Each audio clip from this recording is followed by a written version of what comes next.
Hello friends, welcome back to our channel. তো আমি আজ বানাচ্ছি হলো কাড়া বাসক পাতা দিয়ে। তো সবারই ঘরে ঘরে খুব সর্দি লেগেছে, তো আজ আমি তাই বানিয়ে দেখাচ্ছি তোমাদেরকে। তো এখানে আমি 3 কাপের মতো জল নিয়েছি। তারপর এখানে আমি দিয়ে দিলাম বাসক পাতা। তো আমি ভালো করে বাসক পাতাগুলো ধুয়ে নিয়েছি। ধুয়ে নিয়ে আমি এই জলে দিয়ে দিলাম আর 2টো তেজপাতা দিয়ে দিলাম। এখানে আমি দিয়ে দিয়েছি আদা 1 চামচ, গোলমরিচ 10-12টা গোলমরিচ আর লবঙ্গ 4-5টা লবঙ্গ দিয়ে আমি একটু চামচ দিয়ে নেড়ে চেড়ে দিলাম। তারপরে এখানে আমি দিয়ে দিয়েছি তুলসী পাতা, একটু চটকে দিতে হবে তুলসী পাতাগুলো। তুলসী পাতা দিয়ে একটু নেড়ে চেড়ে আমি ঢাকা দিয়ে রেখেছিলাম এই 10-15 মিনিটের মতো, কম আঁচে ঢাকা দিয়ে রেখেছিলাম। তারপরে ঢাকা খুলে দেখো কালারটা কেমন হয়েছে।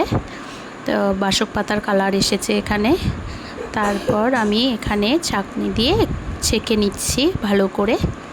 তারপর আমি এটা আমার মেয়েকে, শাশুড়ি মাকে, আমি 3জনই আমরা খাবো। আমাদের 3জনেরই খুব সর্দি কাশি হয়েছে। তো দেখো ভিডিওটা।